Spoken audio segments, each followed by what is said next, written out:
Hola jóvenes, buen día. Hoy por la tarde les voy a compartir el material de la sesión anterior.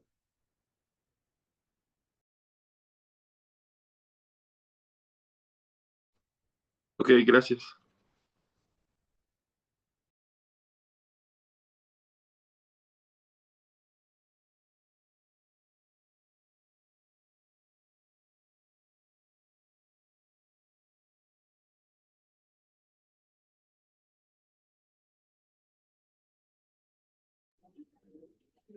Hola Héctor, buen día.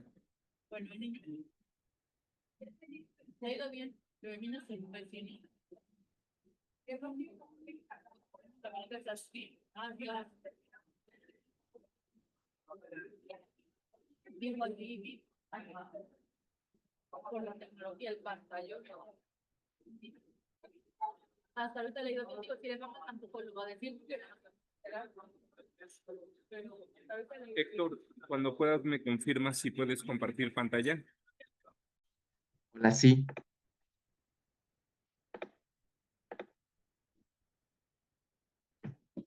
Listo, sí pude.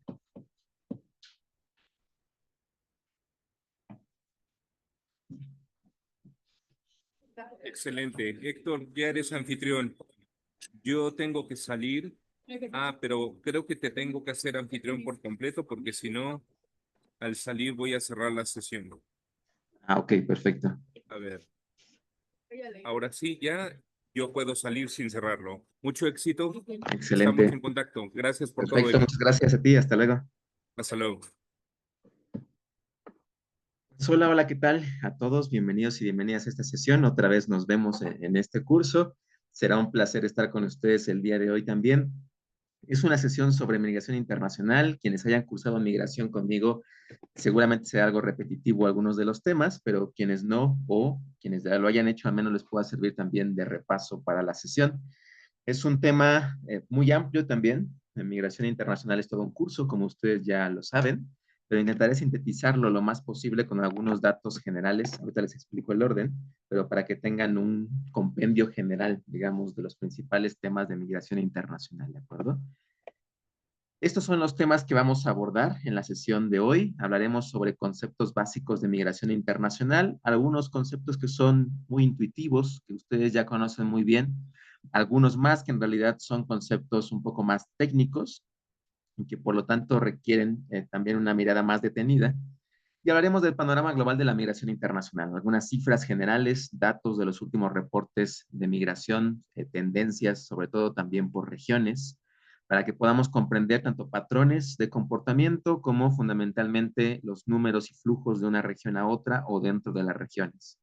Hablaremos de teorías de migración internacional, no me detendré mucho ahí, es un tema muy amplio, veré algunas de las teorías principales y sus supuestos. Hablaremos de la migración México-Estados Unidos de manera también muy clara, la migración centroamericana, sobre todo el tema de las caravanas, las consecuencias de la migración centroamericana hacia Estados Unidos y su paso por México. Y tendremos un breve ensayo de reactivos, algunas preguntas de otras versiones que puedan servirles a ustedes como guía, no tanto de lo que puede venir, pero a lo mejor un tanto de la forma en la cual opera el examen. Y un espacio para comentarios, dudas y algunas recomendaciones finales, ¿de acuerdo? Pues comencemos sin más. Entiendo que ustedes ya han tenido una sesión previa, entonces el sábado además puede ser algo pesado, entonces seré lo más general también posible. Deténganme si tienen duda con algún concepto o algún tema particular, si tienen algún comentario que agregar. Yo estoy completamente abierto a que podamos hacerlo mucho más interactivo, entonces quedo al pendiente de sus participaciones vía chat o vía alzando la mano para que podamos tener más interacción. En cualquier caso, la migración internacional hace referencia al movimiento de personas de un lugar de residencia a otro. Esa es la definición más simple de la migración, el movimiento de personas de un lugar a otro que implica un cambio de residencia, de vivienda para las personas que se están moviendo en esa dirección. Podemos distinguir fundamentalmente entre dos tipos de migración, la migración interna y la migración externa, fundamentalmente. La migración interna refiere sobre todo particularmente a los movimientos que se dan dentro de un mismo estado, no cruzan fronteras políticas, sino que se mueven de una región a otra. los mexicanos, por ejemplo, del norte que van a vivir al sur o a Yucatán, ¿no? Más recientemente, los chilangos que vamos a vivir a otros estados del país también forman parte de esta migración interna por razones económicas o de violencia relacionada al crimen organizado, o bien dentro del marco de conflictos internacionales, pensemos en la migración que hay dentro de Siria a consecuencia de la guerra civil, que se mueve de una región hacia otra, huyendo un tanto de la violencia y la confrontación al interior del país o en ciertas zonas muy marcadas. Y lo que más conocemos y estudiamos de relaciones internacionales es la migración externa o internacional, que hace referencia al movimiento de personas que sí cruzan las fronteras políticas de un estado, van de un país a otro, que pueden ir directamente, porque son países contiguos, o que pueden atravesar varios países para llegar a su destino final. Pensemos en los centroamericanos que van a Estados Unidos, que atraviesan a algunos otros países centroamericanos y México para poder cruzar. En cualquier caso, sea contiguo o sea a distancia, todos ellos entran dentro de la categoría de migración internacional. Dentro de la definición de migración podemos encontrar otros subconceptos importantes, migración regular e irregular o ordenada también, que hace referencia fundamentalmente a las condiciones en las cuales se da esa migración y al tipo de migración con respecto a las leyes de un país particular. Migración irregular, como su nombre lo indica, se refiere entonces al movimiento de personas que ocurren al margen de la ley fundamentalmente.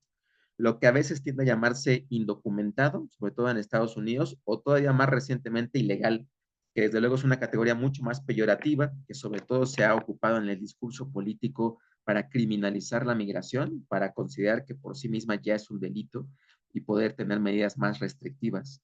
Pero en cualquier caso, la migración irregular hace referencia a este movimiento de personas que ocurre al margen de la ley, que generalmente entran de manera clandestina, que recurren al uso de los famosos coyotes o polleros o pateros para cruzar de manera ilegal la frontera, sin ningún permiso, ninguna visa, pasaporte o un permiso temporal de trabajo, de manera que en realidad ocurre al margen de la ley. Por contraste, la otra es la migración segura, ordenada y regular, que es la migración ideal para los estados. Se refiere al movimiento de personas que ocurre siguiendo las leyes del país de acogida. En buena medida, se espera que esa migración, al ser regular, sea también segura. Los migrantes no tienen que buscar vías clandestinas, generalmente inseguras, con criminalidad o en condiciones hostiles para cruzar. Lo hacen por las vías normales o más bien regulares de entrada, aeropuertos, aduanas, puertos, a través de la frontera, etcétera. Es ordenada por lo mismo, porque el Estado tiene los números y permisos que han facilitado esa migración y es regular de acuerdo a las leyes del país de recepción. De manera que es la migración que idealmente los estados siempre han esperado conseguir, ya que ha sido previamente aprobada y sigue los canales legales dentro del mismo. Otros tipos de migración más bien están enfocados a las condiciones o causas de esa migración. Una migración laboral se refiere a aquella en la cual las personas que migran lo hacen fundamentalmente por cuestiones laborales. Están buscando conseguir un empleo o un mejor empleo comparado con el que tenían en su país de origen, generalmente con mejores condiciones salariales, seguridad social, etcétera. De manera que de fondo hay un factor económico que empuja la migración. O bien puede ser también migración relacionada con el clima, que lamentablemente es un fenómeno en ascenso, cuando las condiciones climáticas en buena medida generan condiciones negativas y adversas para vivir en el lugar de origen y tienen que mudarse a otro sitio. Un ejemplo clásico es el corredor centroamericano, el corredor seco centroamericano, en el cual en los últimos años se han incrementado las sequías, hay falta de lluvia, una zona que históricamente dependía de la agricultura, por ejemplo, ante la falta de lluvias y el exceso de sequías, ha tenido que emigrar, no solo porque no es posible vivir ahí, no hay agua, sino también porque ni siquiera se puede hacer alguna actividad económica, en este caso la agricultura o ganadería, que eran actividades principales de la zona. Ejemplos hay muchísimos, pensemos también en el caso de las islas del Pacífico, como Kiribati, Palaos, por ejemplo, cuyo cambio climático está generando el hundimiento de la isla, de manera que incluso augura la desaparición eventualmente de las mismas. Entonces, razones para migrar asociadas al cambio climático son muchas, más aún cuando vemos estas condiciones hostiles del clima. Los últimos reportes de Naciones Unidas señalan que gran parte de la humanidad, de hecho, cerca de 3/4 de la humanidad, vivimos en zonas peligrosas de manera natural, a deslaves, terremotos, huracanes, etcétera, de manera que por sí mismo ya vivimos en condiciones que son muy vulnerables, y más aún cuando el cambio climático ha generado condiciones más intensas y hostiles y frecuentes. que afectan actividades económicas e incluso la misma supervivencia. Un par de conceptos más, un tanto más técnicos, son estos que ustedes ya deben conocer muy bien. El de refugiado es uno de los pocos conceptos de los cuales sí tenemos una definición precisa, porque existe un documento, el Estatuto de los Refugiados de Naciones Unidas de 1951, que tiene a su vez un protocolo adicional de 1967, que sí define con claridad lo que significa un refugiado. Aquí lo pueden ustedes ver. Son personas que residen fuera de su país de nacionalidad y al que no pueden regresar debido a fundados temores de persecución por motivos de raza, religión, nacionalidad, pertenencia a determinado grupo social u opiniones políticas. Los estados que forman parte de esta convención se comprometen, por lo tanto, a proteger a los refugiados y, sobre todo, respetar uno de los pocos principios de migración internacional que sí tenemos muy marcados, que es el principio de no retorno o non-refoulement. Generalmente este concepto francés ha sido utilizado en la literatura más generalizada, que significa básicamente que nadie debe ser regresado al lugar donde su vida corre peligro. Ningún Estado, por razones humanitarias, mínimamente, debería regresar a una persona del país al cual está huyendo. Entonces, la lógica es ofrecerle protección. Las causas son muy particulares. Vean cómo solamente hay ciertos motivos: raza, religión, nacionalidad o pertenencia a un grupo social o opinión política. La crítica se ha hecho más recientemente, que es una categoría de los años 50, que no se ha actualizado, por ejemplo, para incluir temas asociados, por ejemplo, con violencia criminal o con cambio climático. De manera que en realidad ha quedado en manos de los estados ampliar su lista de criterios.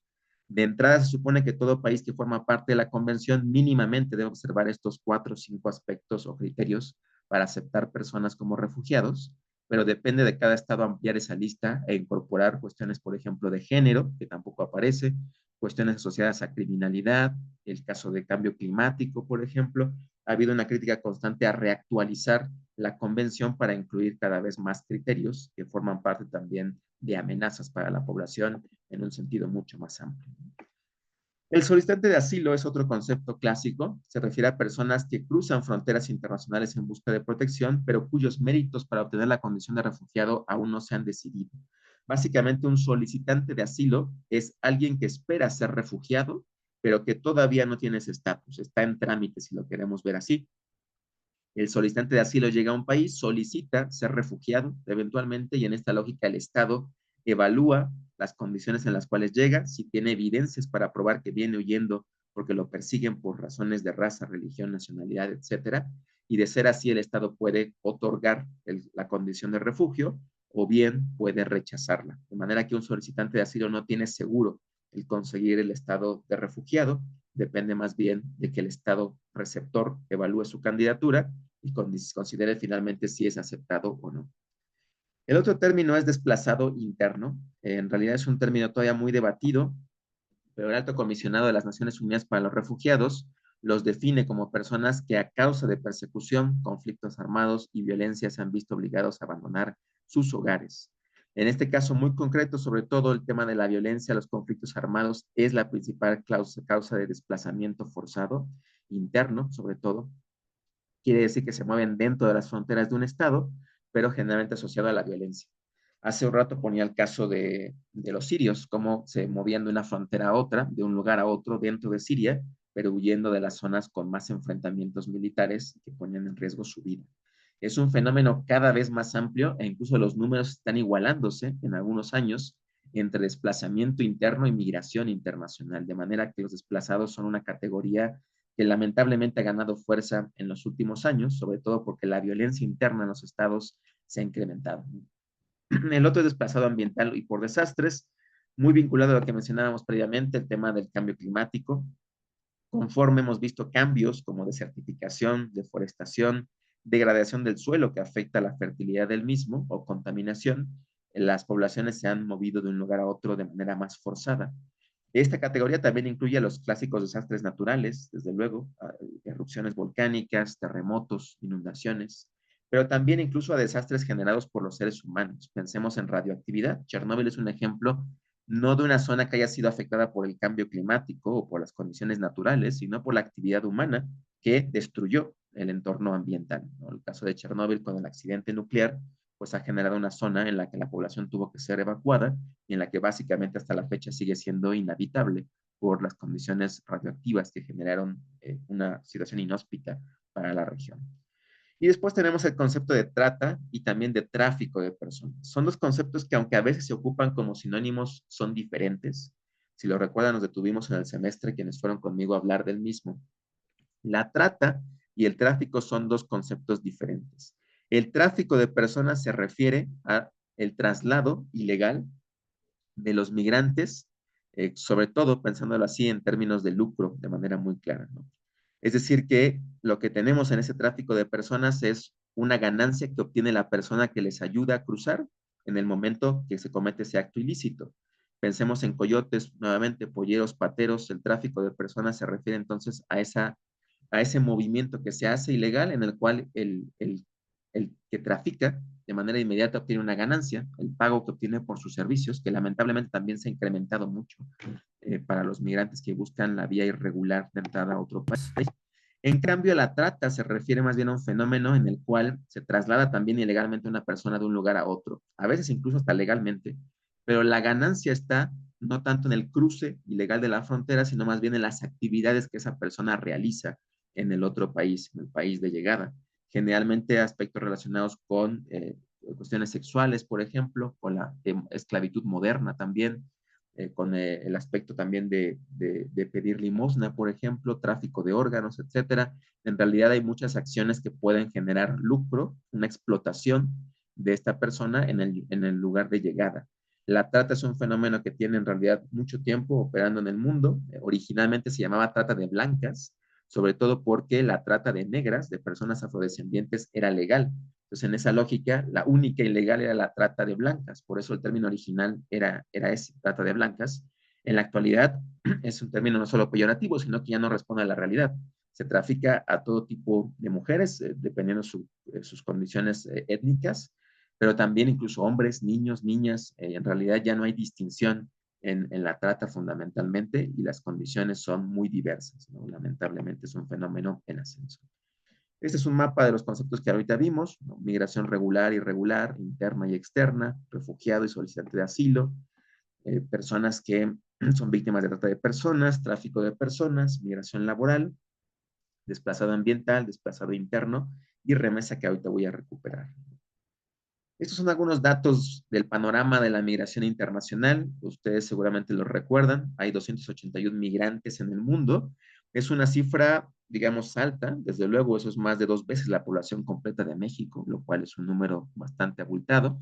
Pero en términos proporcionales es un tanto bajo. Representa menos del 4% de la población mundial, lo cual nuevamente proporcionalmente no es tan alto como suponemos. En números absolutos lo es. Sobre todo que en los últimos años hemos visto un aumento en el número absoluto y proporcional, desde luego, de migrantes, de manera que es un fenómeno que cada vez ha llamado más la atención, y no tanto por el número como por las condiciones de esa migración. Crisis como la ucraniana, como la palestina, como la siria, venezolana, etcétera, han generado grandes éxodos a otras regiones en las cuales no siempre son bien recibidos, en las cuales se enfrentan condiciones adversas en su camino y que generan crisis en los lugares de acogida por el volumen en el cual están llegando.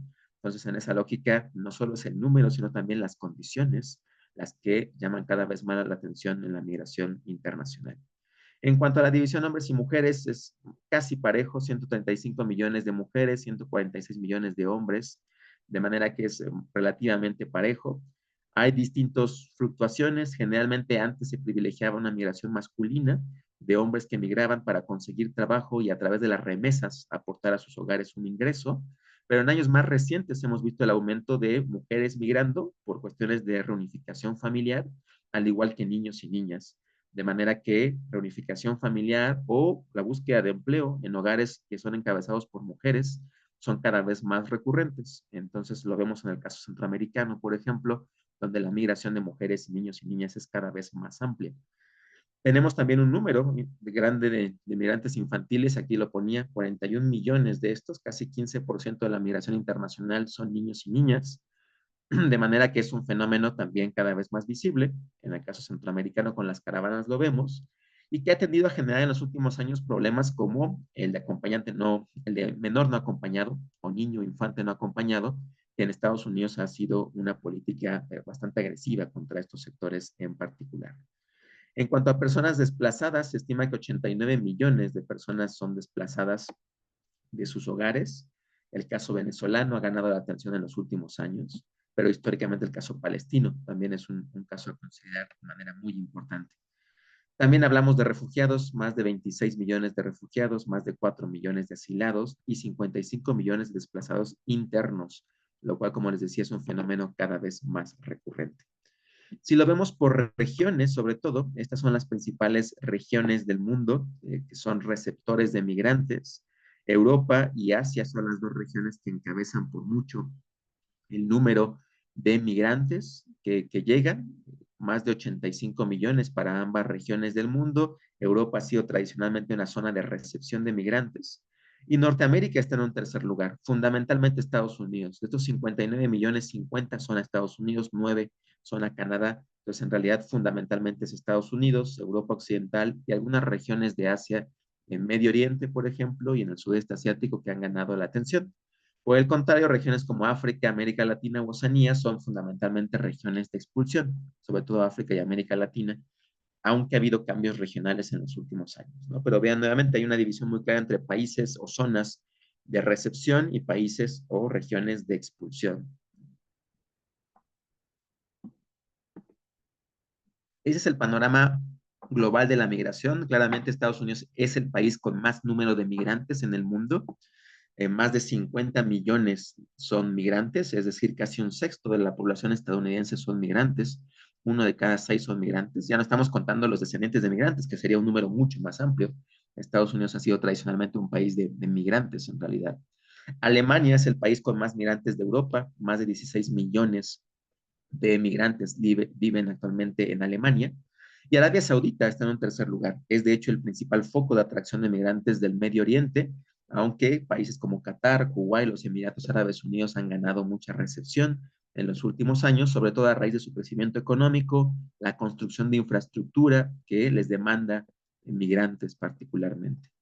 Y países expulsores tradicionales, la India, México y China, han sido los 3 países que han tendido a encabezar esta lista históricamente. Rusia por ahí se ha agregado más recientemente, Siria por razones del conflicto, pero tradicionalmente la India, México y China han encabezado las diásporas internacionales. La India tiene más de 18 millones de indios viviendo fuera del país. México tiene 12 millones de mexicanos viviendo fuera, 11 de los cuales están en Estados Unidos, una concentración muy grande, a diferencia de la India y China, que tiene más bien dispersos por el mundo. Y China tiene cerca de 11 millones también de migrantes internacionales, de manera que son 3 países que históricamente han formado diásporas y comunidades. No es gratuito observar, por ejemplo, muchos pueblos o ciudades o barrios chinos en muchos países del mundo, precisamente por las históricas diásporas chinas en el mundo. En cuanto a corredores bilaterales, claramente el corredor con más actividad en el mundo es el de México y Estados Unidos.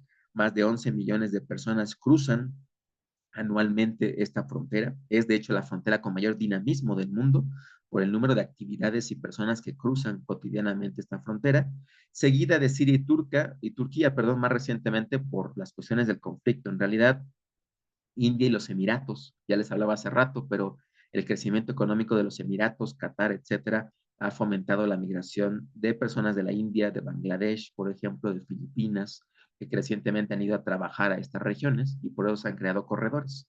En algunos casos los corredores son contiguos, vean México, Estados Unidos, países que comparten frontera, Rusia y Ucrania también, pero en el caso de la India y los Emiratos hay una gran distancia, no es un corredor directo, digamos, contiguo, pero ha creado una ruta migratoria continua y por eso aparece como un corredor. La causal o el factor del trabajo laboral es de hecho la principal causa de migración en el mundo. Se estima que 60% de los migrantes internacionales lo hacen por razones laborales o económicas, de manera que en realidad la mayoría de los migrantes en realidad se mueve por cuestiones laborales. Sin embargo, también esa cuestión está muy concentrada en las regiones con más crecimiento económico. Europa del Norte y Occidental, América del Norte y los Estados Árabes son las 3 regiones que concentran a la mayor cantidad de migrantes laborales. Más de 100 millones de migrantes laborales se concentran en estas tres regiones. Casi 60% de la migración laboral del mundo está en Estados Unidos, los países de Europa Occidental y el Norte, y estados árabes como Arabia Saudita, Kuwait, Qatar, los Emiratos, que han crecido económicamente a raíz del aumento en los precios del petróleo y que tienen muy poca población y por lo tanto dependen de mano de obra extranjera, fundamentalmente. Veamos ahora un rápido panorama de las regiones. África es un ejemplo muy claro. Se estima que en África alrededor de 21 millones de africanos residían en un país distinto al suyo, de manera que es una región con mucha movilidad. Pero quiero que vean sobre todo los tres gráficos que aquí les pongo. El primer gráfico es migrantes hacia África, personas de otras regiones que van a África. El segundo es migrantes dentro del continente africano y el tercero son migrantes que vienen desde África, ¿no? Fundamentalmente. ¿Qué es lo que vemos en estos tres casos? Más bien, sí, en estos casos lo que vemos es una clara variación. Hay muy pocos migrantes que tienen como destino final algún país africano, que vengan de otras regiones del mundo. Es un volumen muy bajo. Generalmente son asiáticos. En muchos casos, por ejemplo, China ha hecho muchas inversiones, al igual que la India, en países africanos. Y son países que generalmente ponen condiciones de que esta nueva fábrica china sea operada por chinos en Sudáfrica, por ejemplo. O la clásica e histórica migración de la India a Sudáfrica. Mahatma Gandhi, por ejemplo, trabajó en esas compañías indias en Sudáfrica. No es algo nuevo, en realidad tiene muchas décadas de ocurrir, suelen traer a su propia mano de obra. Entonces, cuando decimos aquí números asiáticos, son generalmente indios y chinos que por las mismas condiciones ya son mano de obra pre-contratada en sus países y que va a trabajar a países africanos, a empresas chinas o indias. Por eso es generalmente un volumen bajo, pero muy concentrado. El segundo caso son migrantes dentro de África y ven en realidad los números. Es el número más alto de migrantes hacia África o desde África. De manera que siempre tenemos esta imagen que África es una fuente de expulsión de africanos hacia Europa o hacia Norteamérica, cuando en realidad gran parte de la migración africana ocurre dentro del continente africano. Más de 22 millones de africanos se mueven dentro del continente africano y eso ha ido en aumento en las últimas 2 décadas muy marcadamente. ¿Por qué razón? Porque muchas veces cuando la población está en conflicto, lo más fácil es irte al país vecino. Pensemos que en realidad la migración no es para cualquier tipo de persona, se requieren ciertos ingresos económicos, porque migrar requiere ciertos fondos para moverte. No tienes un ingreso de manera permanente. Entonces, en realidad, los sectores más pobres, más afectados por los conflictos, se mueven lo más cercano posible. No pueden hacer una gran travesía a Europa, que es costosa, sino que se mueven al país vecino. Por eso en África hay mucha migración interregional. Se mueven a países que son vecinos de la zona en conflicto y no hacen la gran jornada hacia Europa. Solo determinado grupo, que también es alto, véanlo aquí, casi 20 millones de africanos se mueven a otras regiones, sobre todo hacia Europa. La mitad de esa migración africana va hacia Europa, el sur de Europa, el norte de Europa, pero nuevamente es una región que ha experimentado cambios. En el caso asiático, también pasa algo parecido. Gran parte de la migración es intrarregional, de un país asiático a otro. Hace rato les ponía el ejemplo de la población de Filipinas, Bangladesh, la India, que migra hacia Arabia Saudita, hacia Qatar, etcétera. Esa queda contabilizada dentro de esta zona. Población, por ejemplo, de Bangladesh que se muda a la India, etcétera. Es una población muy interna, en particular en la región asiática. Aunque también tienen altos números de migración desde Asia hacia otras regiones, sobre todo el caso particular de Europa y Norteamérica y Oceanía. En el caso europeo vemos lo contrario. Europa tiene, por una parte, una baja migración de europeos hacia otras regiones, sobre todo van hacia América del Norte y en algunos números hacia América Latina, por ejemplo, Asia, pero fundamentalmente la migración es hacia Europa, personas de otras regiones, aquí lo vemos, asiáticos y africanos, sobre todo, un grupo de latinoamericanos, sobre todo ecuatorianos, bolivianos, algún número de argentinos que se ha ido a países como España, Reino Unido, Italia, etcétera, pero sobre todo también vamos a ver migración dentro de Europa. Más de 45 millones de migrantes se mueven de un país europeo a otro, en parte por el proceso de integración europeo, el acuerdo de Schengen que permite la libre movilidad, que garantiza que puedan moverse de un país a otro sin restricciones en buena medida, y eso ha hecho que el número de migración interregional, sobre todo de Europa del Este hacia Europa Occidental, pues sea lo que marque en realidad las pautas migratorias. Más recientemente, el conflicto de Ucrania ha puesto esto también en aumento. ucranianos que emigran hacia países vecinos en Europa del Este o Europa Occidental. América del Norte es lo opuesto a África, como veíamos, y a Asia. En realidad, América Latina es una región fundamentalmente de expulsión. Vean los bajos números, tenemos muy baja población que viene de otras regiones hacia acá, fundamentalmente europeos, españoles, franceses, que también a veces vienen a trabajar en empresas españolas y francesas, algún número creciente de norteamericanos, el caso sobre todo de estadounidenses viviendo en México, pero hay muy baja migración en términos generales desde otras regiones. Por el contrario, ha habido un aumento reciente de migración dentro de América Latina, algo que históricamente también era muy bajo, en los últimos años sobre todo ha aumentado. Crisis como la de Haití, crisis como las centroamericanas y sobre todo Venezuela han creado un aumento de la migración intrarregional. Venezolanos que viven en Colombia, más de 2 millones de venezolanos viven en Colombia en la actualidad, un número importante de venezolanos en Chile, en Perú, en Ecuador, en México, de manera creciente, una oleada de hondureños, salvadoreños, nicaragüenses hacia otras regiones de Centroamérica como Costa Rica o bien hacia México o Estados Unidos, de manera que ha incrementado la migración interregional. Y sobre todo América Latina es una región de expulsión. La gran cantidad de migrantes que se mueven en América Latina lo hace hacia fuera de la región. En este caso, fundamentalmente vean hacia Estados Unidos, sobre todo el volumen mexicano es lo que más impacta, pero recientemente más las caravanas centroamericanas, la ola de venezolanos, de haitianos que ha llegado hacia Estados Unidos y en algún número hacia Europa, ya decíamos, países como España, como Francia, Reino Unido, Italia, se han vuelto también receptores de latinoamericanos, aunque en menor volumen. Y Norteamérica le hace a Estados Unidos es lo opuesto a América Latina. Es una región más bien de destino.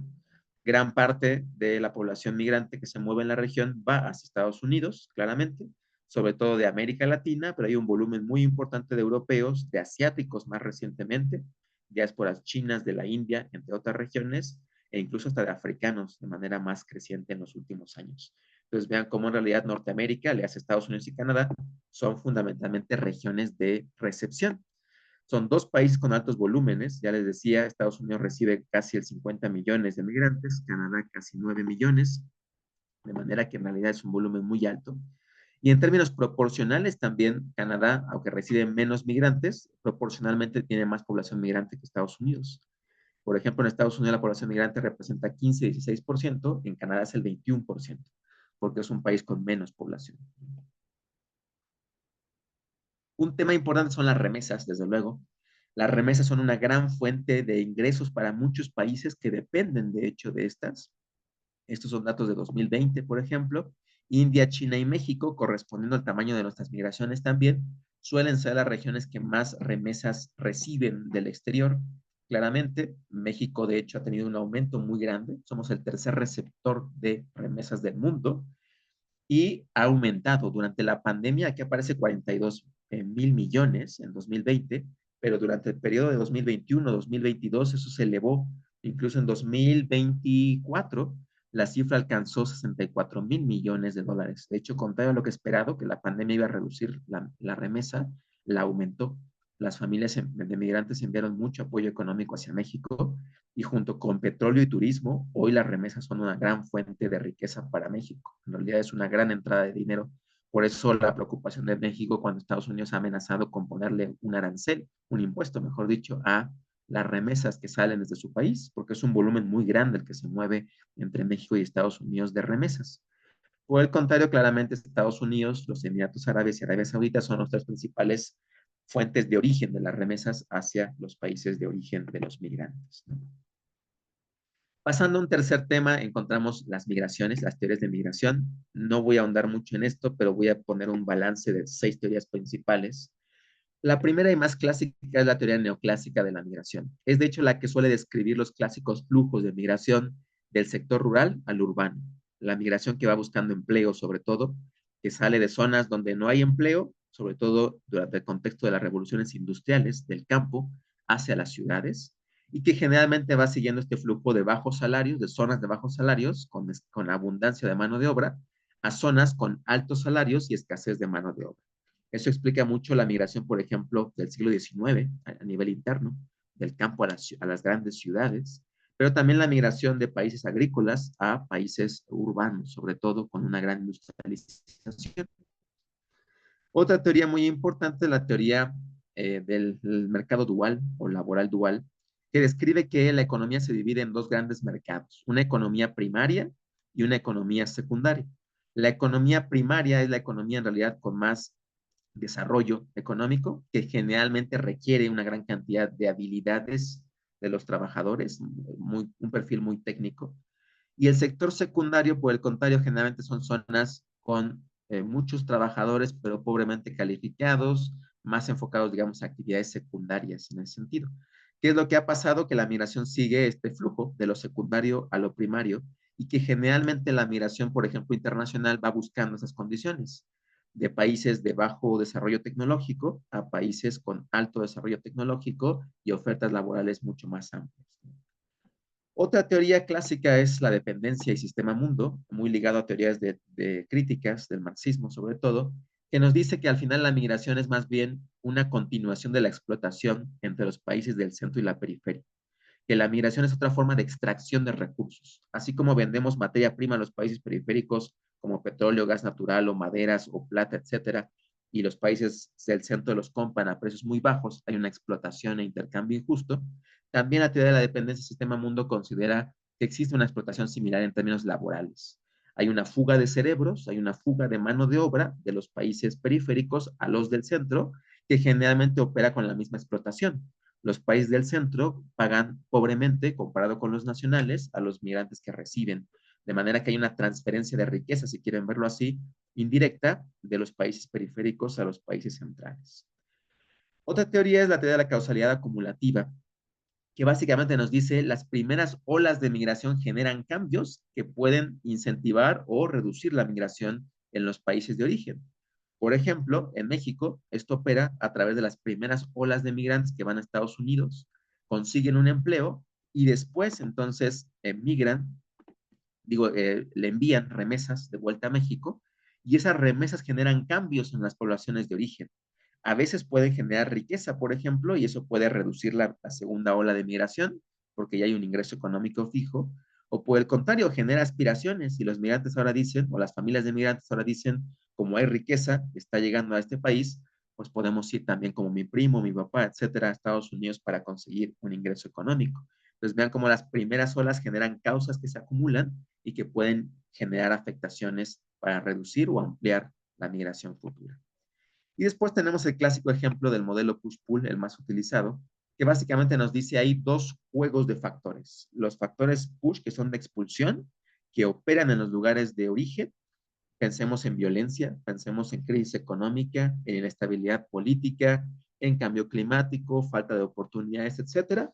Y los factores pull, que son de atracción, que operan en los países de destino, que son fundamentalmente lo opuesto. Estabilidad política, crecimiento económico, oferta laboral, mejores condiciones climáticas, oportunidades políticas o económicas, etcétera, y que atraen a los migrantes. Pues en esta lógica hay una combinación entre factores negativos de expulsión y factores positivos de atracción en países de destino, ¿de acuerdo? Y finalmente la teoría de redes migratorias, que lo que nos explica no es tanto el inicio de la migración, sino más bien los cambios de la migración. Las redes migratorias nos dicen, los migrantes una vez que llegan a los países de destino, comienzan a organizarse, a colaborar entre sí, a generar una comunidad en el país de destino, que eventualmente puede servir como una especie de puente de lanza, como una especie de apertura para que otros migrantes lleguen. Una vez que hay comunidades, por ejemplo, mexicanas en Estados Unidos, es mucho más probable que otro mexicano pueda llegar, de hecho, a estas mismas regiones, porque es recibido por otros hermanos, amigos, compañeros mexicanos en ese país. Por eso no es gratuito observar que la migración mexicana a Estados Unidos tiende a concentrarse mucho en algunas regiones. Pensemos, por ejemplo, en la migración michoacana a California. Hay muchos michoacanos viviendo en California. Hay muchos poblanos en Nueva York, por ejemplo. Hay muchos zacatecanos también viviendo, por ejemplo, en California. Entonces se generan redes en las que eventualmente atraes a familiares. ¿Por qué razón generan más migración? Porque es más sencillo llegar a un país donde tienes amigos, familiares, una casa que te pueden prestar para dormir, que te pueden a través de contactos locales conseguir un empleo. Entonces las segundas, terceras olas de migración llegan un tanto favorecidas por la apertura que ya hizo la primera red migratoria. Entonces, estas redes operan para incentivar cada vez más la migración porque facilitan las condiciones de llegada, ocupas incluso hasta la misma ruta, por ejemplo, para entrar a Estados Unidos, llegas a ciudades con parientes y amigos que te consiguen empleo o un hogar para permanecer por un tiempo. Entonces, eso facilita eventualmente la migración, ¿vale? Nuevamente, si hay dudas o quieren que pause algo, díganme y regresamos a él. El tema 4 es migración Estados Unidos-México. Aquí les pongo algunos de los principales acontecimientos en esa larga historia de migración entre los dos países. Hemos sido dos países históricamente entre cercanos y rivales, y eso está marcado muy claramente en las políticas migratorias. La primer política, una política además muy discriminatoria en Estados Unidos fue la de 1882, un acta de expulsión china que prohibía a los chinos que habían salido de Estados Unidos regresar o bien los expulsaba del país. ¿Por qué razón? Porque se decía en ese contexto que los chinos habían acaparado los empleos, que eran una población muy grande, que no se adaptaba, hablaban su propio idioma, mantenían sus costumbres, y que por esa razón había que expulsarles. El gran problema es que los chinos habían sido el motor económico de Estados Unidos. La industrialización de esa época, la construcción de carreteras, de ferrocarriles sobre todo. El gran ferrocarril transpacífico estadounidense fue construido por los chinos, que irónicamente no tenían permiso para subirse al transporte, porque solamente estaba habilitado para blancos estadounidenses. Pero en cualquier caso habían sido la fuente de la construcción de Estados Unidos industrial. ¿Qué pasa cuando se excluye a los chinos? En ese contexto se requiere mano de obra. En realidad no había condiciones en Estados Unidos para cubrir todos los empleos y por esa razón se abre a la migración de otras regiones, fundamentalmente de mexicanos. Así que el gran origen de los éxodos mexicanos a Estados Unidos, además de los históricos lazos, está sobre todo en la prohibición a las comunidades chinas que facilita la apertura de nuevos empleos para otros migrantes como los mexicanos, que sobre todo comienzan a moverse del norte de México hacia ciudades californianas, donde estaba el crecimiento y la fiebre del oro, eventualmente la industrialización, y comienzan a trabajar en los empleos que ahora los chinos no hacían porque habían sido expulsados del país. En 1924 se va a dar la primera gran acta migratoria de Estados Unidos, que es también un acta discriminatoria muy clara, porque establece cuotas, de manera que en realidad Estados Unidos pone cuotas por países o por regiones, privilegiando que gran parte de los migrantes lleguen sobre todo de regiones en las cuales consideran hay más similitud religiosa, cultural, étnica, etcétera, comparada con otras. ¿Qué significó esto? Que en la práctica casi 80% de las admisiones y cuotas iban para países de Europa Occidental, sobre todo, británicos, alemanes, etcétera, holandeses que eran admitidos, y había un número muy bajo de cuotas para personas de Europa del Este, de América Latina, de África, a números incluso ridículos. África tenía como el 1% de las cuotas. Entonces, en realidad, lo que se privilegiaba con esta ley era sobre todo el garantizar que los migrantes que llegaran fueran fenotípicamente, religiosamente, lingüísticamente, mucho más similares a la población estadounidense mayoritaria.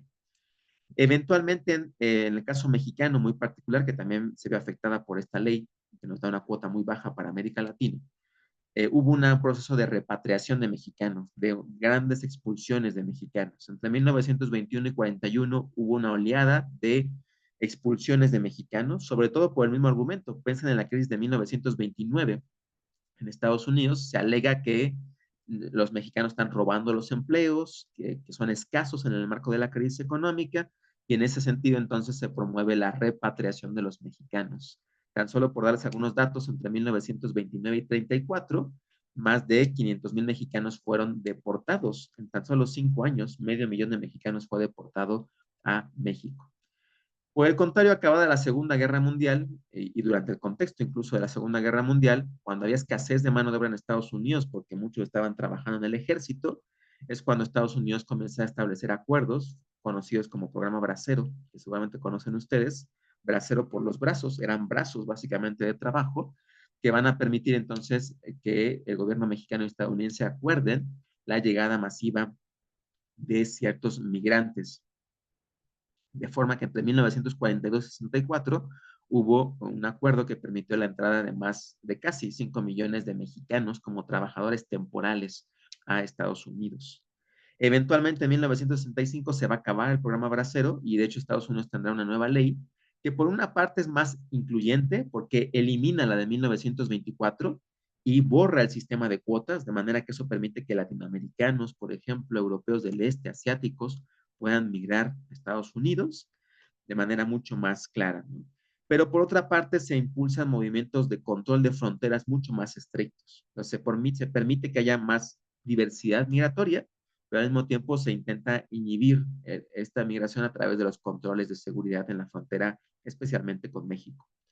En 1986, durante la administración Reagan, se va a hacer un acuerdo que tiene dos elementos, uno positivo y uno negativo. El positivo es que permite que muchos mexicanos, por ejemplo, y otros migrantes puedan adquirir una condición regular en Estados Unidos. Personas que habían vivido por mucho tiempo en condiciones irregulares podían adquirir la nacionalidad o permisos o un estatus, digamos, de regular de migración. Pero por el contrario, la parte negativa es que comienza a poner más restricciones en la frontera y se cierra casi de manera inmediata. Hasta antes de estas dos reformas, 65-86 sobre todo, la migración estaba poco regulada. En realidad, la frontera México-estadounidense era una puerta abierta. Podías entrar fácilmente y regresar a México fácilmente. ¿Qué es lo que pasaba? Que muchos mexicanos en realidad estaban un tiempo en Estados Unidos y otro tiempo en México, porque había movilidad de apertura. ¿Qué es lo que pasa cuando la frontera se cierra completamente? Pues en realidad se generan las primeras comunidades mayores, grandes, de migrantes indocumentados.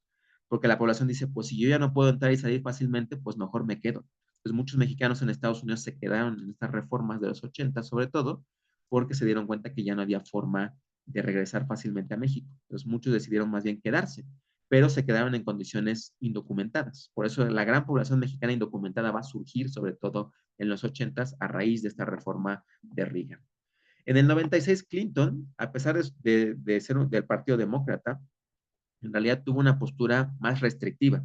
De hecho, la primera parte del muro estadounidense no la construyó Trump, la construyó Clinton en los 90. Y también Clinton con esta ley del 96 lo que hacía era inhibir no solo la entrada, sino también la permanencia de mexicanos, inmigrantes en general, indocumentados, porque comienza a securitizarse la agenda, se comienzan a imponer penas muy grandes para cualquier indocumentado que haya vivido en el país cuando es sorprendido. Se le ponen incluso penas de expulsión y de no regresar hasta por 5 o 10 años al país, no tener un permiso legal incluso para ingresar nuevamente al país. Entonces genera un estado de persecución muy grande y aumenta las razones para deportación en Estados Unidos. En 2001, con Fox y Bush, hubo un cambio en el ambiente. Se esperaba que la relación personal entre ambos personajes iba a generar un gran acuerdo migratorio, lo que Castañeda llamó en su momento de whole enchilada, la enchilada completa. México presentaba una propuesta para tener un programa de visa especial, visas laborales, un programa bracero nuevamente, regularizar a los mexicanos indocumentados en Estados Unidos y permitir más cooperación migratoria entre México y Estados Unidos. Lo cierto es que el acuerdo parecía avanzar por voluntad personal de ambos presidentes, pero eventualmente la agenda del 9 de septiembre de 2001 cambió eso. Eventualmente también el crecimiento de tensión entre México y Estados Unidos, sobre todo a raíz de la guerra, la invasión estadounidense a Irak en 2003, pues va a marcar un enfriamiento y el tema migratorio desaparece. Por el contrario, migración se asocia a seguridad. Los migrantes son potenciales terroristas, son potenciales integrantes del crimen organizado, y en esa lógica más bien hay un cierre de fronteras, una securitización de la migración y la enchilada completa pues se pierde completamente de vista. Y en 2012 lo que vamos a ver con Obama, además de deportaciones masivas, va a ser algunos programas que apoyan a los mexicanos y a los migrantes en general, sobre todo jóvenes. El Deferred Action for Childhood Arrival, que es el famoso DACA por sus siglas, fue un programa que Obama crea para proteger a los migrantes infantiles que llegaron a Estados Unidos indocumentadamente en los 90, sobre todo mexicanos en los 90.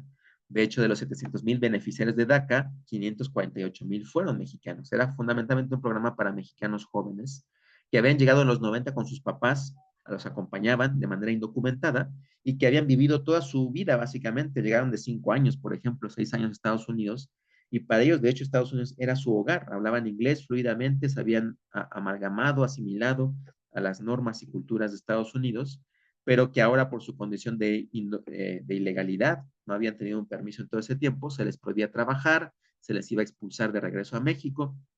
Entonces, Obama con este programa protege temporalmente, se les da un permiso de 2 años para regularizar su estatus a estos jóvenes migrantes que para ese año ya tienen como 30, 35 años de edad, pero que llegaron como niños, como adolescentes a Estados Unidos. Y vean los números de los mexicanos en Estados Unidos de manera muy clara. Vean cómo hubo un cambio acelerado. En 1980 había cerca de 2 millones de mexicanos viviendo en Estados Unidos. Para el 90 eso se duplicó a 4 millones. Para el 2000 se duplicó a más de 9 millones. Entonces vean cómo los 90 sobre todo fue la etapa del boom de migración mexicana hacia Estados Unidos, entre otras razones por las restricciones migratorias estadounidenses con el programa de Clinton que ya veíamos, y sobre todo también por la inestabilidad económica y política de México. 94, el levantamiento zapatista, el asesinato de Ruiz Massieu, de Colosio, la crisis económica del 95, las condiciones económicas y políticas de México fomentaban sobre todo la migración a un Estados Unidos que crecía económicamente, etcétera, muy abierto a la inversión. Entonces, en esta lógica, hubo una gran oleada de mexicanos. 2010 crece la migración mexicana, pero ya no se duplica como años previos. Ahora creció de 9 millones a 11,700. Y en 2021, vean, ya hubo una reducción. En esa década, de hecho, hay un menor número de mexicanos en Estados Unidos de lo que hubo la década previa. ¿Por qué razón? Por programas de deportaciones masivos, por una parte. Por otra, por el regreso voluntario de mexicanos que habían vivido en Estados Unidos muchos años y que regresan a México, sobre todo por las condiciones ahora de estabilidad política y económica en el país. Sobre todo piensen que en 2008, con la crisis económica en Estados Unidos, hubo mucha pérdida de empleo para migrantes, y por el contrario, México tuvo condiciones mucho más estables de economía. No nos afectó tanto 2008 como a otros países centrales, y por esa razón también hay un regreso voluntario de muchos mexicanos. Y al mismo tiempo también se reducen las causas de migración hacia Estados Unidos. De manera que en realidad México ha reducido su población en la última década, por lo cual nuevamente la amenaza migratoria no es tanto México, aunque Trump enfatiza el tema de los mexicanos como la amenaza por su volumen, desde luego, pero los nuevos números de incremento de migrantes a Estados Unidos no son mexicanos, sino son centroamericanos. Entonces, aunque tiende a ponerse la misma bolsa todos los latinos, sobre todo mexicanos, como también homologando con hondureños, salvadoreños, etcétera, pero gran parte de los grandes flujos migratorios ya no son mexicanos, sino más bien son centroamericanos, ¿no? Y a su vez los mexicanos viven muy concentradamente, como pueden ver en algunos estados. 36% de los mexicanos viven en California, 22% en Texas, 6% en Illinois, Chicago sobre todo, y 5% Arizona. O sea que más de la mitad de los mexicanos viven tan solo en 4 estados estadounidenses. Nuevamente, la teoría de las redes migratorias. Nos concentramos en estados con comunidades mexicanas, aunque tenemos presencia en los 50 estados estadounidenses. Vean aquí las políticas de deportación, no solo a mexicanos, en general a migrantes indocumentados. Vean el cambio radical. Los 90 fue el inicio de la política masiva de securitización y deportaciones de migrantes en Estados Unidos. Previo a Clinton, en realidad, vean, los números eran muy bajos. La migración era, de hecho, bien recibida en términos generales. Incluso el mismo Bush hizo campaña hablando positivamente de los migrantes. También Reagan tenían posturas pro-migrantes porque los veían como trabajadores que la economía estadounidense necesitaba. Fue a partir de los 90 con Clinton, irónicamente, que se presenta como un presidente demócrata, liberal, etcétera, que comienza la securitización. E incluso vean cómo el presidente con más deportaciones fue Obama. Obama ha sido el jefe en deportaciones de la historia estadounidense, más de 3 millones de deportaciones en sus 2 periodos, más que Trump, irónicamente. Trump deportó 1 millón de personas, Obama 3 en su primera administración. Biden aquí ya concluye en 2022, pero Biden también superó a Trump en deportaciones. De hecho, irónicamente, desde Clinton hasta la actualidad, el presidente que menos ha deportado ha sido Trump, ¿no? Ya veremos los datos con el nuevo gobierno de Trump, que es mucho más agresivo, pero Obama, Clinton, Biden han sido los presidentes con más deportaciones en las últimas décadas. Y aquí lo pueden ver por año, no por administración. Vean cómo en realidad los números eran bajos en general hasta los 90, hasta la ley Aira de Clinton, los ataques del 9/11 que criminalizan la migración, las caravanas migratorias, etcétera, que han generado una política más bien de seguridad en la frontera, patrulla fronteriza, incremento al ICE en presupuesto, deportaciones masivas. En realidad, esta política brutal de deportaciones estadounidenses, aunque ha tenido episodios como la repatriación mexicana o la operación Espalda Mojada de Eisenhower en los 50s, en general es un fenómeno de las últimas 3 décadas, estrictamente, ¿no? Y peor aún con Trump en la retórica, sobre todo y en ciertos programas particulares, como el de tolerancia cero. Como ustedes saben, Donald Trump comenzó su gobierno con la tolerancia cero, en la cual no iba a haber ninguna tolerancia a la migración y se iba a considerar un delito, de manera que automáticamente cualquier migrante que cruzara irregularmente la frontera iba a ser considerado un criminal y tratado como tal. Esa es la política de tolerancia cero. ¿Qué significa esto en la práctica? Que hemos visto problemas como la criminalización de la migración, desde luego. Los migrantes son automáticamente como sinónimo criminales.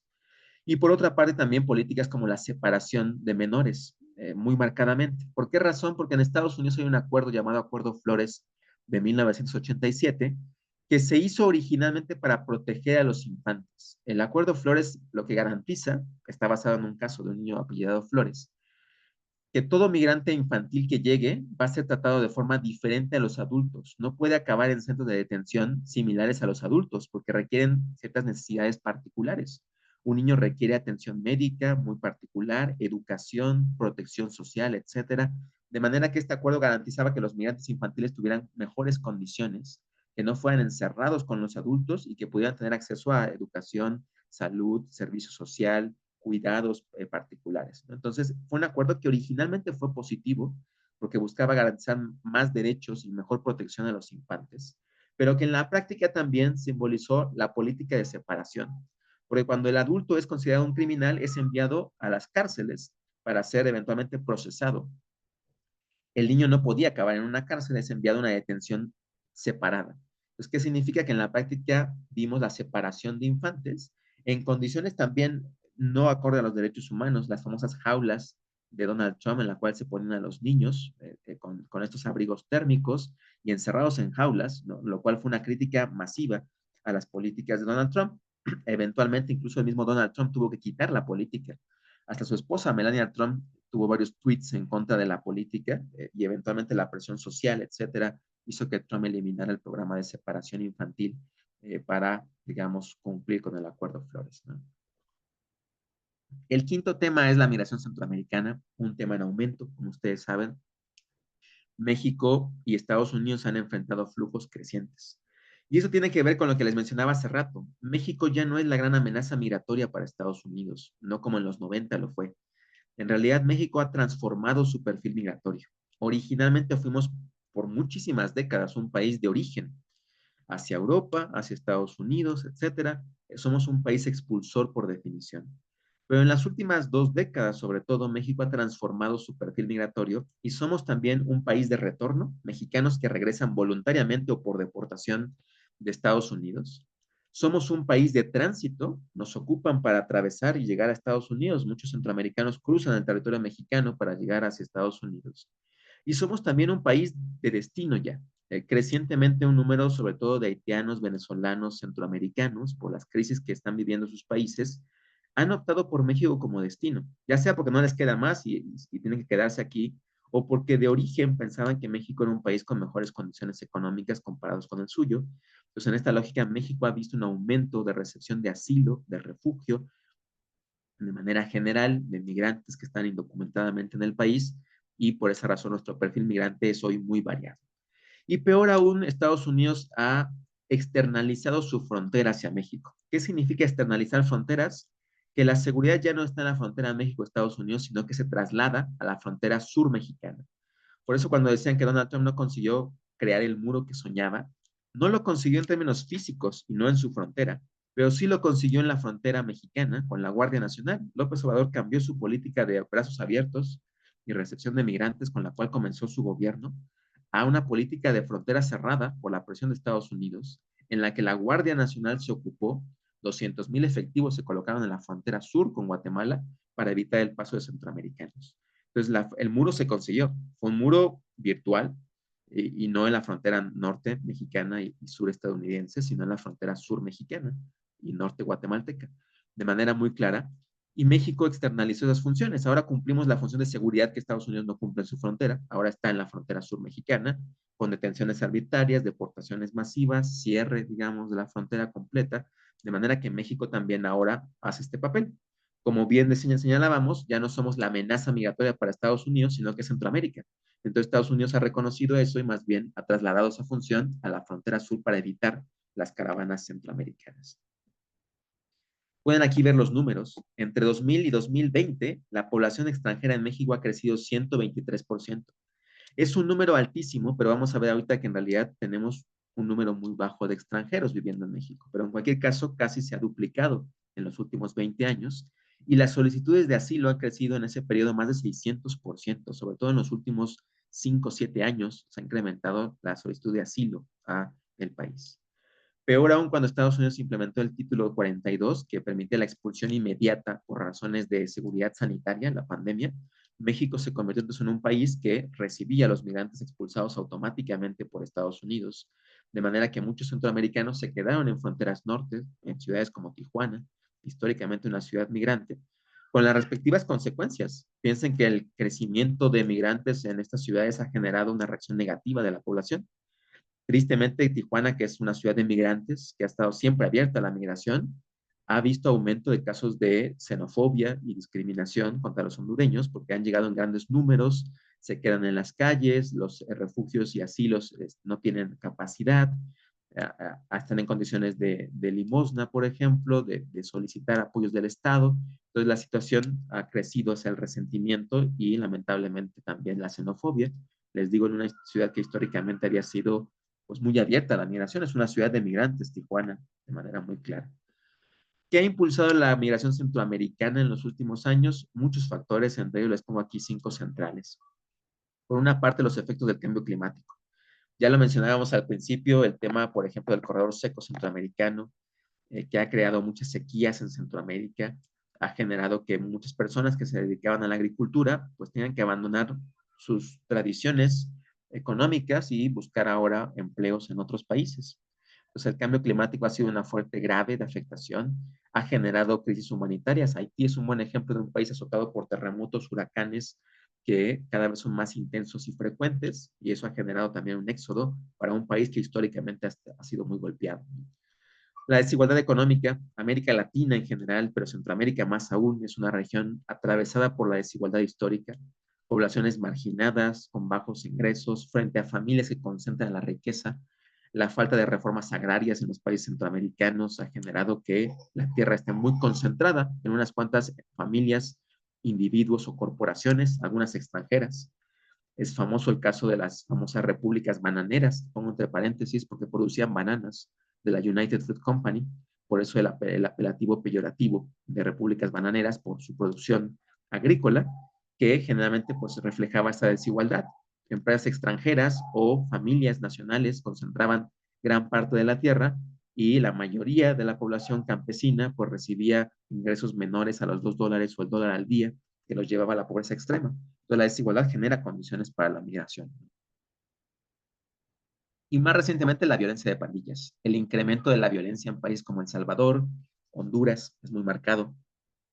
Asociado también a la migración, por cierto. En realidad los Mara Salvatrucha fueron grupos de salvadoreños que emigraron a Estados Unidos, sobre todo a California, en los años 80, y que eventualmente con la política de deportaciones, esos grupos que de por sí vivían en condiciones de desigualdad en Estados Unidos, fueron deportados a El Salvador.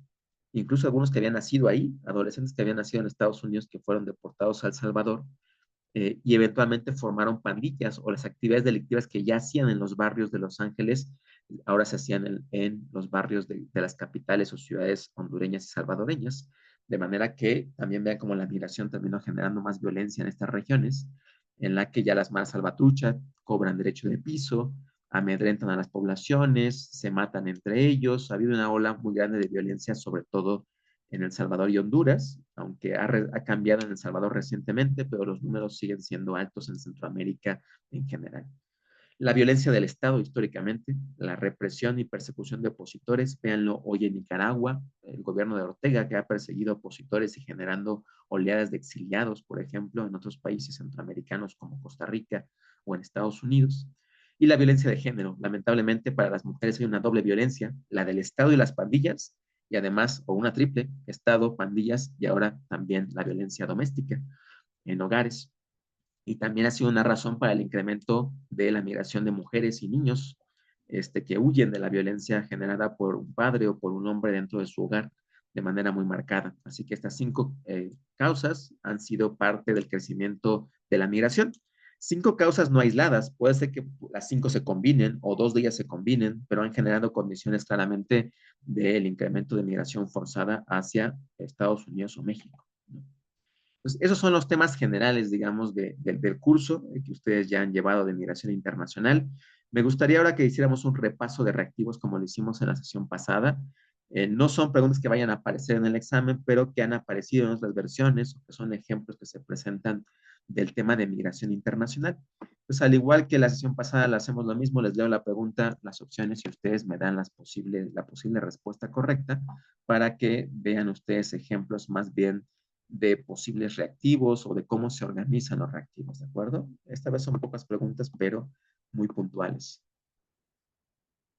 La primera pregunta es un reactivo de cuestionamiento directo, es decir, que en este cuestionamiento se les plantea una pregunta o un problema y ustedes tienen que elegir entre las opciones que se les dan la respuesta correcta. La pregunta dice, en Estados Unidos la acción ejecutiva, esta capacidad que tiene el presidente de implementar vía decretos leyes o las similares a leyes, conocida como Deferred Action for Childhood Arrival, DACA, por sus siglas en inglés, otorga los siguientes beneficios. A. Permite la legalización a inmigrantes indocumentados que comprueben el pago de impuestos y no hayan sido condenados por ciertos delitos. B. Protege de la deportación por 3 años a personas indocumentadas y les permite obtener un permiso para trabajar legalmente. C. Otorga la residencia a los padres indocumentados de ciudadanos estadounidenses y de residentes legales permanentes. O D. Otorga la posibilidad de migrantes deportados por causas ajenas a la delincuencia de regresar a Estados Unidos si cumplen con determinados requisitos. ¿Cuál les parece que es la opción correcta que mejor define a DACA? La B. Ok, la B. ¿Qué piensan los demás? Yo diría que la C, prof. La C, ok, B y C. ¿Alguna otra opción o la mayoría coincide en esas? Yo coincido con la C. La C, ok. La respuesta correcta es la B. Protege de la deportación por 3 años a personas indocumentadas y les permite obtener un permiso para trabajar legalmente. Es el centro de DACA. En realidad, la idea era evitar la deportación inmediata por 3 años y les daba un permiso para trabajar legalmente. Muchos ya lo estaban haciendo, eran profesores de escuela, eran obreros, etcétera. Les da permiso para seguir trabajando.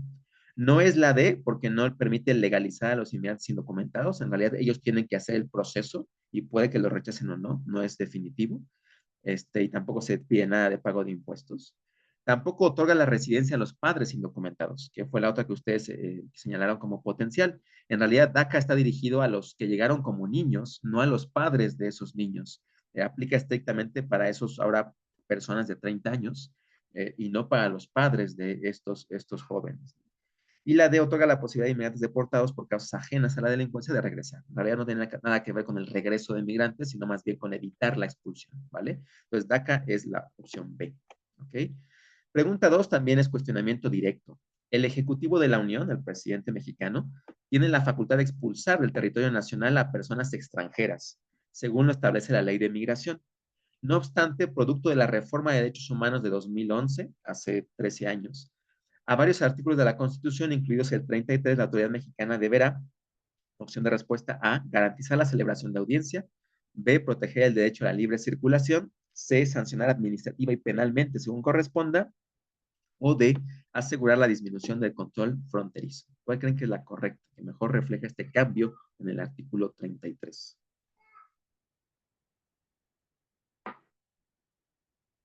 ¿Una idea?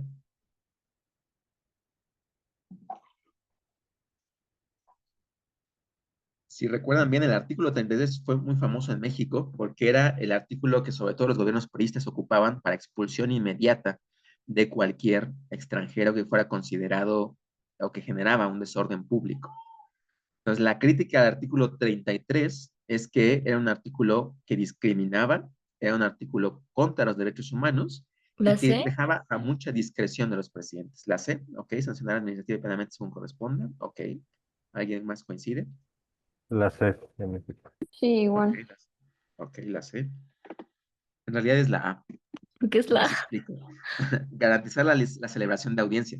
Como ahorita les comentaba, el 33 se aplicaba para cualquier extranjero, incluso hasta, no sé, un literato que venía a México y expresaba una opinión contra el gobierno, lo expulsaban. ¿No? El famoso caso ay, se me va el nombre, Mario Vargas Llosa, Y en su momento dijo, México es la dictadura perfecta, por ejemplo. El gobierno aplica artículo 33 y dice, Vargas Llosa es expulsado y no es bien recibido por México. Entonces, el problema del artículo 33 era ese. El presidente a discreción podía expulsar a quien quería. No había un debido proceso, digamos, ¿no? Ni una justificación.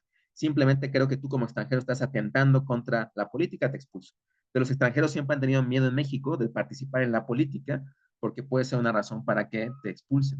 Entonces, lo que se garantizó a partir de 2011 con la reforma más pro derechos humanos era que mínimamente esas personas a las que se les aplicara el artículo 33 tenían derecho a ser recibidos en audiencia para que se les explicara sus razones y eventualmente se justificara su expulsión o no, se defendieran para no ser expulsados. Entonces, el cambio vino para proteger y que los presidentes no lo ocuparan como una válvula para sacar a quien quisieran del país sin ningún proceso debido.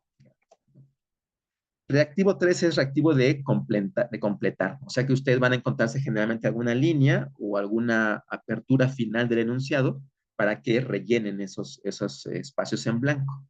En este caso nos dice, de acuerdo con el artículo 11 de la Constitución, mientras que por causa de persecución motivada por cuestiones políticas, las personas tienen derecho a solicitar algo, por razones humanitarias podrá recibirse algo más. ¿Qué completa ese algo? Asilo y protección diplomática, refugio y asilo, protección diplomática y refugio, o asilo y refugio. ¿Qué se imaginan? Tiene que ver mucho con la distinción entre asilo y refugio.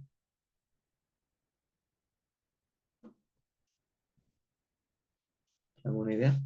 B. La B, ok, refugio y asilo.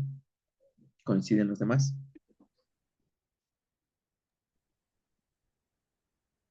Según yo es lo opuesto. Al revés, yo también. Asilo y Asilo, refugio. refugio. Ajá, la B. Ok, o sea, la B. Vamos a ver. Efectivamente es la D, asilo y refugio. Y aquí sí tengo que hacer una aclaración particular, porque esto no aplica para gran parte del mundo, sino para los países americanos. En realidad, asilo y refugio suelen ser lo mismo. Incluso hace rato les dije, un solicitante de asilo es alguien que pide refugio, ¿no? Entonces, a nivel internacional, asilo y refugio ha sido homologado, representa lo mismo. En Europa, por ejemplo, es lo mismo. En el caso de América, no. Hay una convención, la convención de, si mal no recuerdo, es Cartagena, 1954, que se encarga del asilo político. Como América Latina históricamente ha padecido la persecución por razones políticas, entonces decidimos crear una categoría aparte llamada asilo. Entonces el asilo se concede por razones políticas. Evo Morales, por ejemplo, cuando salió en 2019 huyendo de Bolivia, que llega a México, se le da un asilo político, ¿no? Profesor, Entonces tengo una todo duda perseguido, ¿sí? justo con lo que dijo de Evo Morales. Eh, Ajá. si bien no recuerdo, habían también mencionado mucho la Convención de Caracas, ¿no? Ujú. Ante el Caracas, exacto. caso Morales. Exacto, es Caracas. Dije hace rato Bogotá, es Caracas, 1954. Exacto, precisamente por la figura de asilo político.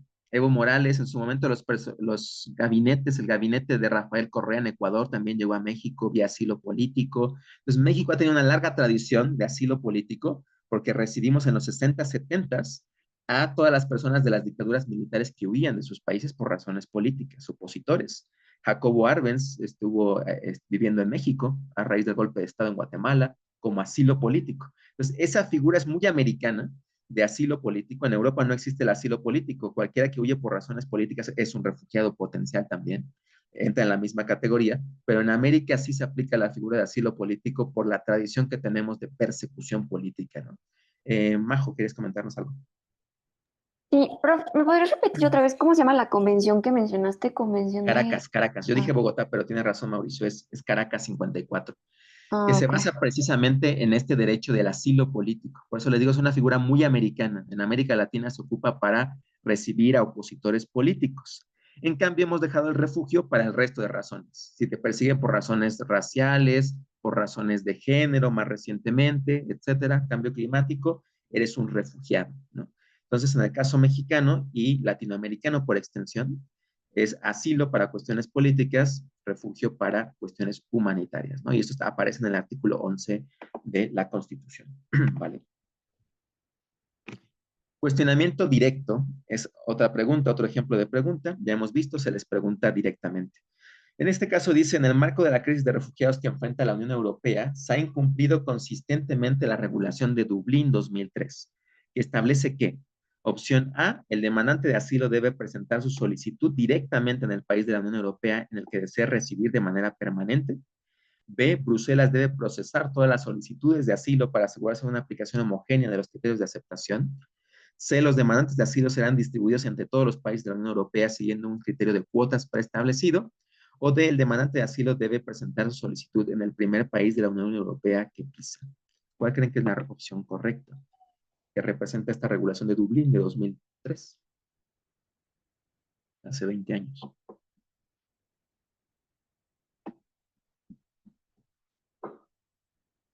¿D? La D, ok. No, ¿Qué la piensan D. los? La D, sí. ¿Qué piensan los demás? ¿Coinciden? Estoy de acuerdo con la D. Ok.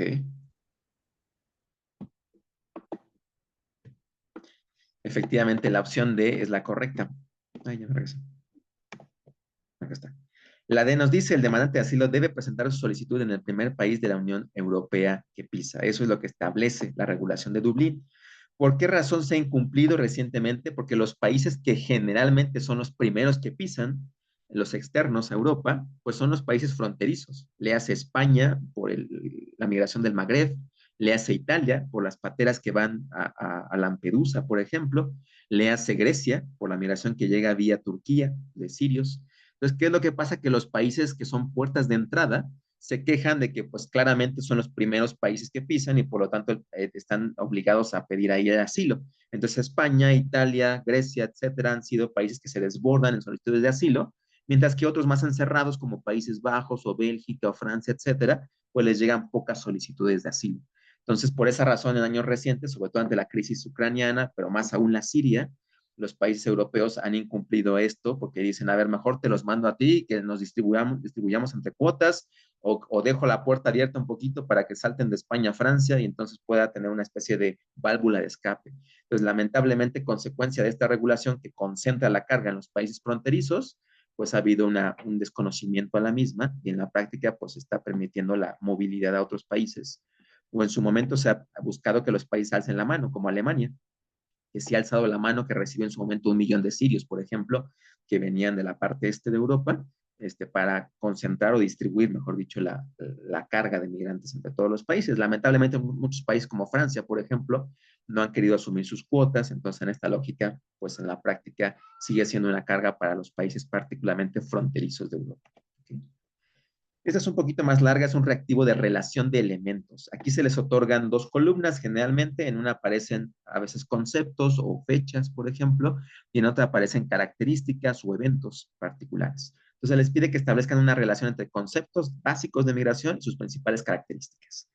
Refugiado, solicitante de asilo, persona desplazada internamente o persona desplazada por cuestiones ambientales o desastres. Y a la derecha aparecen, por el contrario, las características. ¿A qué se refiere cada uno? La A refiere a personas que cruzan fronteras internacionales en busca de protección, pero cuyos méritos para obtener el estatus de refugiado aún no han sido decididos. La B refiere a las personas desplazadas por desertificación, deforestación, contaminación del agua o desastre natural. La C, personas que residen fuera de su país de nacionalidad al que no pueden regresar debido a fundados temores de persecución por motivos de raza, religión, nacionalidad, pertenencia a determinado grupo social u opinión política. Y la D, personas que como resultado de la persecución, el conflicto armado o la violencia se han visto obligadas a abandonar sus hogares y permanecer dentro de las fronteras de su propio país. La idea es que ustedes hagan la relación de columnas si quieren verlo así. La 1B, por ejemplo, 3A, etcétera. ¿Cuál sería la correcta en este caso? La C, ¿no? La C, Ajá. que es, ¿qué más decían? La B decían también. No, la C. La C, que coinciden en la C. Vamos a ver. Exacto, la opción C. 1C, refugiado, efectivamente, es una persona que tiene que salir debido a cuestiones de persecución por raza, religión, nacionalidad, etcétera. La 2 es la A. Solicitante de asilo refiere a personas que cruzan fronteras en busca de protección, pero efectivamente todavía no se decide el estado de refugiado, está en pendiente. La 3 es la D, persona desplazada internamente, son personas que por persecución se mueven dentro de las fronteras de su país, es interno. Y la 4 se desplazan por cuestiones ambientales, 4B, efectivamente, se desplazan por desertificación, deforestación, contaminación, ¿no? Entonces es un ejemplo de opción.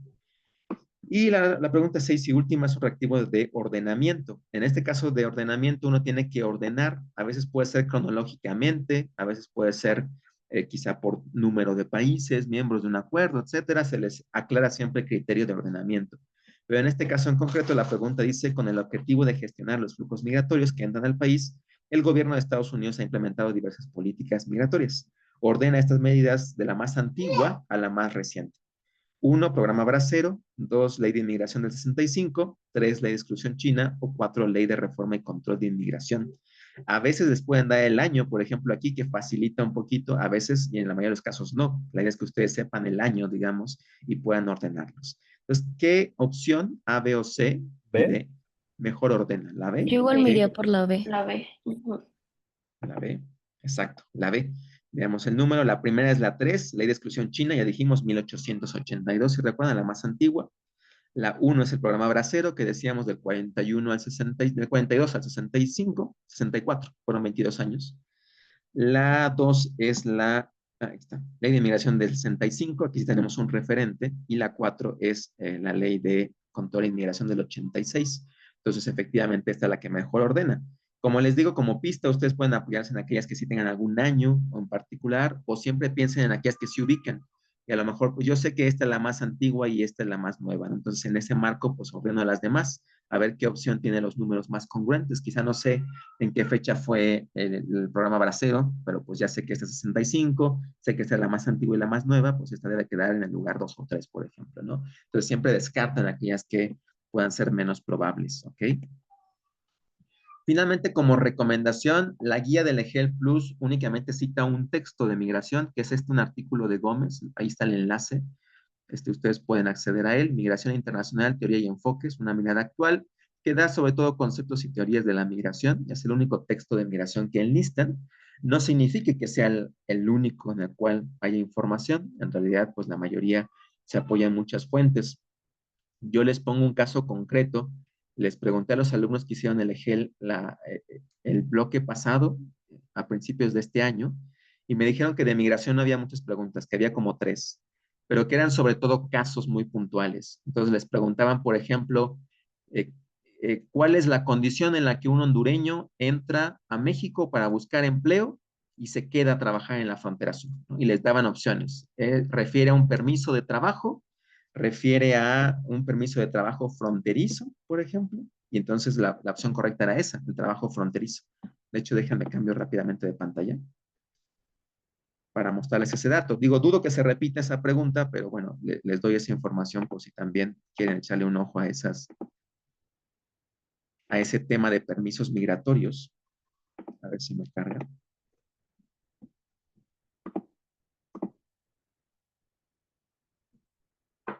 Ahí lo pueden ver. Listo, ya. Perfecto. Por ejemplo, en México tenemos permisos migratorios de distinto tipo, visados también de distinto tipo. Entonces, una diferencia entre permiso de trabajo y visa de trabajo es también fundamental. El permiso de trabajo se refiere a la autorización que permite trabajar dentro del país tras ingresar. En cambio, la visa de trabajo es un documento necesario para entrar al país con el propósito de trabajar. Entonces, lo importante en esta distinción es el momento en el cual entra. La visa de trabajo tú aplicas en tu lugar de origen. Por ejemplo, soy hondureño, aplico en la embajada mexicana porque me van a dar empleo, ya tengo el empleo asegurado en la Ciudad de México en una empresa, entonces tramito en la embajada mexicana mi permiso de trabajo para ingresar a México. Cuando yo paso por la aduana, me piden mi visa y yo muestro que tengo una visa de trabajo aprobada por México antes de entrar. En cambio, un permiso de trabajo se refiere a los migrantes que ya están en el país, entraron al país y quieren trabajar. Entonces, el gobierno mexicano, a veces por razones humanitarias o de derechos humanos, fundamentalmente, se les otorga un permiso para trabajar en el país. Entonces, población que ya entró. Y la otra tiene que ver con los permisos. No me acuerdo si viene aquí. Creo que no viene, pero aquí en tipos de permisos también venía.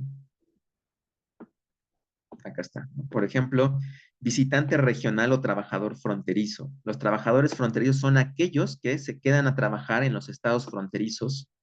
Déjenme ver si aparece aquí. Permiso de trabajo de 180 días.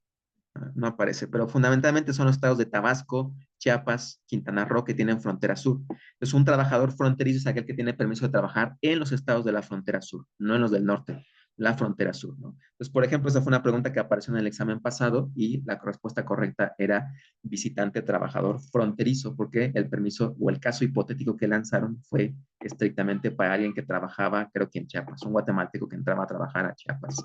Entonces, son ejemplos de preguntas. Más recientemente, y generalmente así se hace el EGEL, no es tanto de preguntarles, a ver, define refugiado, por ejemplo, ¿no? Sino que les tienen a poner un caso en la que ustedes digan, a ver, esta persona que es un refugiado, un asilado político, ¿qué, no? Entonces te ponen un caso particular y de ella tú difieres el concepto. Entonces, generalmente se ha utilizado más con casos concretos, ¿no? De manera muy clara. Por último, recomendaciones. No sé la verdad las condiciones de su examen, si va a ser en línea o presencial, etcétera, pero en general son algunas recomendaciones. Yo las hacía sobre todo para los casos en línea, pero recomendaciones antes del examen. Repasen las áreas y temas específicos en los que tengan más dudas. Nos tengan en consideración que ustedes tienen fortalezas. A lo mejor son muy buenos en derecho internacional, pero les falla más la parte de la economía. Entonces, concentren su fuerza en aquellas áreas en las que crean que puedan tener más dificultades. No desatiendan desde luego ninguna, pero sí concentren su esfuerzo en aquellas en las que crean que tienen ustedes menos herramientas. Es un tanto de estrategia, digamos, durante el estudio. Elaboren guías de estudio y material gráfico para su apoyo. Los temas centrales, definiciones, etcétera, casos particulares que consideren relevantes, pónganlos en una guía de estudio. Generalmente es mucho más fácil repasar cosas visuales, un gráfico, una imagen. Uno recuerda más el color, la imagen, el orden que un párrafo completo, ¿no? Entonces, como recomendación, pues apóyense de gráficos, cuadros que sinteticen información. Va a ser más fácil recordarla que únicamente basarse en cuestiones particulares de texto, ¿no? Descansen, desde luego. Yo sé que está siempre la presión de estudiar hasta el último minuto posible, pero pues también cuando uno se satura de información un día antes, unas horas antes del examen, más bien se bloquea. Entonces descansen, tomen su tiempo, duerman bien un día antes, que el cerebro esté fresco lo más posible para que piensen con agilidad y recuerden en lugar de saturarse de información el último día, ¿no? Desayunen ligero, piensen que es un examen largo, de forma que no vayan sin desayunar porque requieren esa energía, no se nos vayan a desmayar en el examen, pero pues tampoco cenen un pozole un día antes, ¿no? Que lleguen todos pesados y tengan que ir al baño, entonces más bien un desayuno ligero, un sándwich, algo que no esté vacío su estómago, pero que les permita también no estar pesados, ¿no? Y preparen su espacio. En caso de que sea un examen virtual, siempre les doy la recomendación de que preparen su espacio, tengan todo listo a la mano. Si alguien toca la puerta, que hay una persona a su lado que se encargue de la puerta, el teléfono, el distractor para apoyarles. Entonces, mientras menos distractores posibles, en caso de que sea en línea, pues mucho mejor. Y durante el examen, administren bien su tiempo.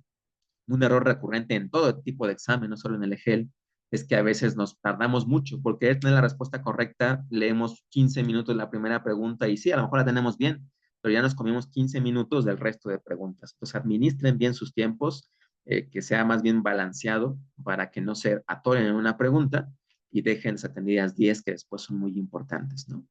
Lean siempre con cuidado. ¿Se acuerdan de la sesión pasada de organismos internacionales? Que por ahí aparecía en la primera pregunta un no, ¿no? La clave estaba en el no y ustedes nos daban respuestas de los sís. Entonces siempre lean con cuidado la pregunta. ¿Qué se le está preguntando? Que ordenen de mayor a menor, del más antiguo al más reciente o viceversa, del más reciente al más antiguo. La clave está en el detalle que les dan, ¿no? Lo que le están pidiendo que hagan. A excepción de, etcétera, son siempre términos claves. No dejen nada sin resolver, resuelvan todo posible, lo que tengan que atinarle. Yo siempre les digo, no pongan la primera que se les cruce, descarten aquellas que crean que no son las más viables, pero siempre intenten dejar contestado algo, ¿no? A lo mejor no tienen la respuesta correcta, exacta, no se la saben, pero pues sí piensen en las más probables y entre ellas elijan finalmente. Tienen más probabilidades de tener algo correcto si tienen una respuesta al cero definitivo si tienen un blanco, ¿no? Descarten, como decía, las opciones menos probables y revisen siempre sus respuestas con calma, que sean las correctas, digamos, de manera muy, muy particular, ¿no? Tomen también su tiempo en una etapa de revisión en caso de que quedaran posibilidades, ¿vale? Y bueno, eso es todo con respecto a migración. Es un tema, desde luego, importante y que generalmente se aterriza para el caso mexicano. Lo que yo he visto de exámenes pasados es que tienden a concentrarlo en cuestiones de artículos constitucionales, términos de visa, etcétera, muy aterrizados al caso de México. Finalmente es un examen pensado para internacionalistas mexicanos en la que tienen que tener un conocimiento del panorama global y de conceptos clave, pero sobre todo ser capaces de aterrizarlos a el caso concreto de nuestra realidad, ¿vale? No sé si hay alguna duda sobre comentarios del contenido particular, algo en concreto. No, prof, ninguna duda. Todo Gracias. bien, bro. Muchas gracias, Perfecto. prof, por las Muy bien a preguntas. ustedes. Pues bueno, con esto concluimos. Acabamos un poco antes de tiempo. Qué bueno para que tengan posibilidad de descansar. La grabación va a estar disponible para ustedes. Igual si requieren la presentación, se la mando a Juan para que se la suba al grupo. Igual les mando un material adicional para que tengan de consulta y de revisión. Y pues les deseo la mejor de las suertes en el examen, que todo salga de maravilla, prepárense muy bien y que todo fluya adecuadamente, ¿vale? Muchas gracias, Descansen. prof. Gracias, Hasta prof. luego. Lindo fin Bye, de gracias. semana. Luego. Un gusto. Igualmente, hasta luego. Descansen. Gracias. Bye. Bye.